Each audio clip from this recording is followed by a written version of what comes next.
Tips simpan emas dengan tenang. Pertama adalah pastikan duit yang nak beli emas tu adalah duit yang kita nak simpan untuk tempoh yang panjang. Jadi jangan pakai duit kecemasan ataupun jangan pakai duit yang kita nak simpan untuk jangka masa pendek. Sebab kita nak simpan emas ni untuk jangka masa yang panjang, untuk lindungkan nilai duit kita daripada inflasi. Bila kita simpan emas, kekayaan kita akan kekal daripada inflasi dan kenaikan harga barang dan kejatuhan wang ringgit. Yang kedua, jangan fokus kepada harga emas. Harga emas tu ada naik dan turunnya. Fokus kepada pertambahan gram emas kita. Kita ada 1 gram, kita fokus lagi nak tambah 5 gram, 10 gram dan seterusnya sampai 1 kilogram.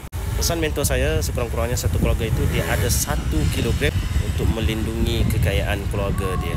Pengalaman peribadi saya simpan emas pada tahun 2015, 1 gram hanya RM165 sahaja. Pada hari ini harga emas sudah RM491 1 gram. Saya dah untung lebih 100% dengan simpan emas. Saya tak fikir pun tentang untung ni, tapi saya fikir tentang pertambahan gram dan saya nak selamatkan nilai duit saya. Saya simpan dalam bentuk emas untuk simpanan jangka masa panjang, dan dalam jangka masa panjang pasti saya untung juga simpan emas. Nak mula simpan emas, tengok video 5 langkah untuk mulakan simpan emas. Jangan lupa follow, komen dan share video ini untuk rujukan di masa akan datang.